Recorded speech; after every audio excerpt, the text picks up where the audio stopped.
নমস্কার বন্ধুরা, সবাইকে আমার চ্যানেলে স্বাগত। অনেক বন্ধুরা কমেন্ট করেছিল যে দাদা তুমি সারাদিন কি করো, সেই রকম ব্লগ করো। ঘুম থেকে আজকে উঠতে একটু দেরি হয়ে গেছে, এরপরে টিউশনি পড়ানো রয়েছে। তার আগে একটু চাটা খেয়ে নেব, কিন্তু এই জন্য একটু তাড়াতাড়ি করছি। আর যারা আমার পরিবারের লোক আছো তারা তো সবাই জানো আমি হাঁটাচলা করতে পারি না, কিন্তু যারা নতুন দেখবে এই ভিডিওটা তারা হয়তো ভাববে যে ছেলেটা কেন খাটের উপর বসে দাঁত মাজছে, কারণ আমি দুটো পা প্যারালাইসিস। চলো বন্ধুরা, তারপরে তো মুখ টুক ধুয়ে নিলাম ফটাফট করে, কারণ আজকে একটু তাড়াতাড়ি টিউশনি পড়াতে হবে।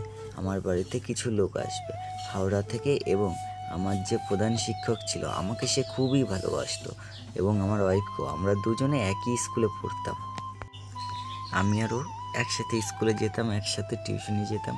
মানে টোটাল কথা বলতে পারো আমার বয়সটা ওর থেকে বেশি হলেও কিন্তু আমরা একসাথেই পড়াশোনা করতাম। এমনকি আমার বাড়ি থেকে ওর বাড়ি যাওয়ার জন্য মাত্র 10 মিনিট সময় লাগতো। আমার বাড়ি আগে বগুলাতে ছিল, ওর বাড়িটাও বগুলাতে। তো ফাইনালি সব মুখ টুক ধোয়ার পরে ঈশা কিছু খেতে দিল। দেখলাম ছোলা, বাদাম, খেজুর। তো এগুলো আমার ডাক্তার খেতে বলেছিল। তো আগে তো ঠিকঠাক খেতে পারতাম না, এখন যাও আমার ওয়াইফ আমাকে সব কিছু কিনে এনে দিয়েছে। এখন না খেলে এখন অনেকই বকে। ও আমাকে যতটা বকে তার থেকে অনেক বেশি ভালোবাসে। অ্যাকচুয়ালি ওর কাছ থেকে বকা খেতে খুব ভালোই লাগে। ভালোবাসার মানুষটা যখন শাসন করে, জানি না আপনাদের কেমন লাগে, কিন্তু আমার খুব ভালো লাগে। আর আমাকেও বকে তো অন্য ব্যাপার নিয়ে, যেমন যদি আমি না খাই, খাওয়া নিয়েই আমাকে বেশি বকা শুনতে হয়। এদিকে তো আমি খেয়ে যাচ্ছি, ওই পাশে আমার ওয়াইফ চা আর একটু বিস্কুট খাওয়া শুরু করেছে। ও কিছুই চায় না সকালবেলা, প্রতিদিন সকালে ঘুম থেকে উঠে একটু চা বিস্কুট হলেও হবে। আমি বললাম আমাকেও একটু চা দাও, তা বউ আমাকেও চা দিয়েছে। না না, আমি চেয়েছি বলে না, ও আমাকে প্রতিদিনই চা দেয়। চাটা খাওয়া হওয়ার পরে একটু বসেছিলাম, এর মধ্যে দেখি একটা ছাত্র এসে প্রস্তুত। তারপরে টিউশনি পড়ানো শুরু করলাম। তোমরা সবাই জানো আমি টিউশনি পড়াই বাচ্চাদের, আর বাচ্চাগুলো গরমের মধ্যে সবাই টাক হয়ে গেছে। তোমরাও কে কে টাক করেছো ছোটোবেলায় এরকম, অবশ্যই কমেন্ট করো। এই বাচ্চাগুলো পড়াশোনায় মোটামুটি ভালো, ওরা প্রতিদিন নিয়মিতভাবে সকালবেলা পড়তে আসবে। আর এই যে বাচ্চাটা একটা বিচ্ছু, হ্যাঁ, ওকে পড়াশোনা ভালো করে কিন্তু সেইভাবে পড়াশোনা করতে চায় না। এদিকে আমাদের প্রধান শিক্ষক, আমাদের স্কুল টিচার যে প্রধান শিক্ষক, এখন যদিও স্যারের চাকরি জীবন শেষ, এখন স্যার তাও আমাদের স্কুলে যায়। আজকে খুবই কষ্ট হচ্ছিল, কারণ স্যার কিছু পুরনো দিনের কথা বলছিল। আমি স্কুলে প্রতি বছর প্রাইজ জিততাম, ফুটবল খেলা, কবাডি খেলা, প্রতিটা খেলায় অংশ নিতাম। স্যার আমাকে ওই সব কথাই বলছিল, তুই এত খেলাধুলায় ভালো ছিলি, প্রতি বছর প্রাইজ জিততি, কিন্তু আজ তুই এইভাবে পড়ে আছিস। স্যার, আমাদের স্যার যে, তারও খুব খারাপ লাগছিল। স্যার খুব দুঃখ প্রকাশ করছিল এবং পরবর্তীতে বলল যে জীবনে ভয় পাবি না, অনেক মনোবল দিল, আমরা আছি তোর পাশে। স্যারও জানতো না যে আমার অ্যাক্সিডেন্ট হয়েছে, আমি এইভাবে পড়ে আছি। অতীন্দ্রদার ভিডিওটা দেখে স্যার তো অবাক হয়ে গিয়েছে যে এই ছেলের এই অবস্থা কি করে হলো। স্যার আমার বিষয়ে সব কিছু জানে, ছোটোবেলা থেকে আমি যেরকম কষ্ট করে মানুষ হয়েছি। স্যার আমাকে বলছে তোর কি জীবনে সুখ হলো না, তোর কপালটাই খারাপ। জীবনে ছোটোবেলা থেকে কাজ করে বড় হয়েছিস। ছোটোবেলা তুই স্কুলে যেতি, স্কুলে গিয়ে 2 দিন স্কুলে যেতি, 4 দিন আসতি না, কাজ করে করে ফ্যামিলি চালাতে। মানে টোটাল কথা কি, স্যার আমার বিষয়ে সব কিছু জানতো, এবং স্যার আমাকে অনেক ভালোবাসতো আর অনেকটা ছাড়ও দিত। যদি বলো কীরকম ছাড়, আমি স্কুলে যেতে পারতাম না কাজের জন্য ঠিকঠাকভাবে, কারণ আমি তোমাদের আগেও বলেছি যে আমার ফ্যামিলিকে আমার টাকা দিতে হতো, আমার নিজের পড়াশোনা আমার চালাতে হতো। তো ওই জন্য স্যার আমার সব বিষয়ে জানতো। তা স্যার আমাকে অনেক ছুটি টুটি মুকুব করে দিত। যাই হোক বন্ধুরা, আমার স্যারের সাথে আমার দুটো বন্ধু এসেছিল। ওই সাদা জামা পরা ছেলেটা শান্ত, আর ওই পাশেরটা সুজা। এই শান্তকে খুব বদমাইশ ছিল স্কুল লাইফে।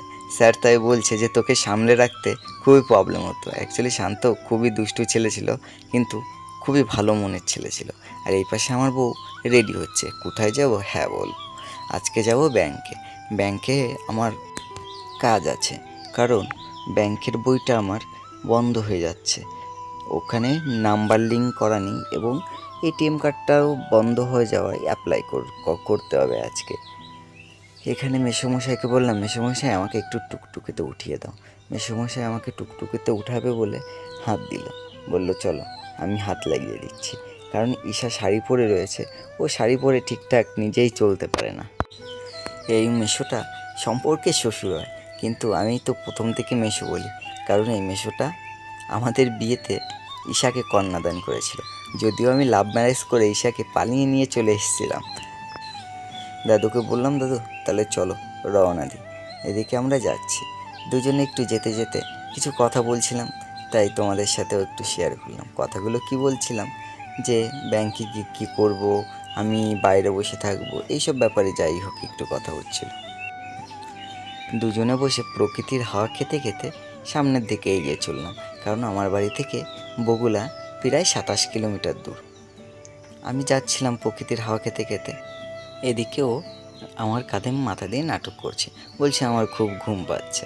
এবার আমি কি বলবো, হেসে দিয়েছি। সত্যি খুব কিউট লাগে ওর হাসি, কারণ যে মেয়েটা সারাদিন কষ্ট করে, যখন ওর মুখে একটু হাসি দেখি আমার এতটা ভালো লাগে, বন্ধুরা কি বলবো, যদিও ওর সামনে আমি কখনো প্রকাশ করি না।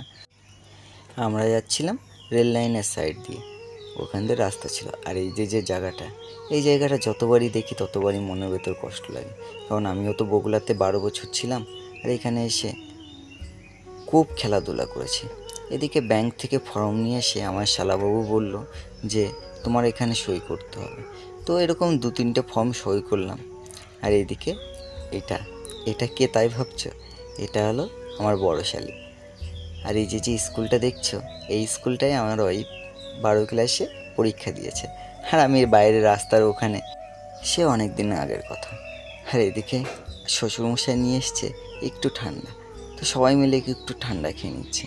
কাজ শেষের পরে অনেক কেঁদে লেগে গেছিলো, তাই আমি একটু শ্বশুরবাড়ি গিয়ে কিছু খাবো বলে শ্বশুরবাড়িতে যাচ্ছিলাম। হ্যাঁ, এটা আমার শ্বশুরবাড়ি, কোনো ভিডিওতে তোমাদের হয়তো দেখাতে পারিনি। এই যে শাশুড়ি মা রান্না করছে, তাদের বাড়িটা আমার থেকে অনেক ভালো যদিও। এই পাশে আমি গাড়িতে বসে আছি, শ্বশুরমশাই আমাকে কোলে করে নিয়ে যাচ্ছে। না, এটা আজকের জিনিস না। প্রথমত আমাকে কোলে নেয়নি এই বাড়িতে এমন কোনো ব্যক্তি নেই। শালি থেকে শুরু করে, ছোটো শালি থেকে শুরু করে বড় শালি, মানে শালা যারা আছে, যত আত্মীয় আছে এই বাড়িতে, সবাই আমাকে কোলে করে নিয়ে ঘুরে বেরিয়েছে। সত্যি কথা বলতে প্রথমত অবস্থায় এরা যা ভাবতো কী ভাবতো জানি না, কিন্তু এখন আমাকে এরা প্রচুর ভালোবাসে। হ্যাঁ, বলতে পারো এদের বাড়ির চোখের মণি আমি। এদিকে দুটো বোন অনেক দিন পর একসাথে হয়, বড় বোন মেজো বোনকে কোলে নিয়ে নিল। আমার বিয়ে যদিও এদের থেকে অনেক আগে হয়েছে, বড়জনের থেকে। আমি 4 বছর আগে বিয়ে করেছি, আর ওর বিয়ে মাত্র 2 মাস হয়েছে। আর এদিকে এই দেখো দুজনে মিলে একসাথে ধপাস করে পড়ে গেছে। হ্যাঁ, আমার বড় একটু কোমরে লেগেছে, বলছে তুই আমাকে ফেলে দিলি কেন। আর এই পাশে আমার ভাইরা গিয়ে একটু ভিডিও করছে যে কেমন লাগলো। সত্যিই খুব কিউট ছিল সময়টা। এদিকে আমার সেজো শালার ছেলে হয়েছে, সবাই বাড়ির খুশিতে খুশি, তাকে গৃহপ্রবেশ করা হচ্ছে। এটা হলো মেজো বৌদি।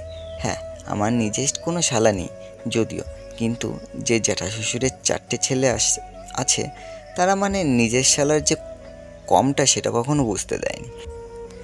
আজ হয়তো তোমরা দেখেছো আমার শ্বশুর কোলে করে ঘরে নিয়ে যাচ্ছে, কিন্তু অন্য দিনগুলোয় ঈশার দাদারাই আমার কোলে করে নিয়ে যায়। শুধু বাড়িতে কোলে করে না, যদি এক বাড়ি থেকে আরেক বাড়ি নিয়ে যেতে হয় সবসময়, কখনো যদি ওরা এক জায়গায় বসে গল্প করে, আমি যে একা হয়ে বোরিং হয়ে থাকবো সেই রকম কিছু না।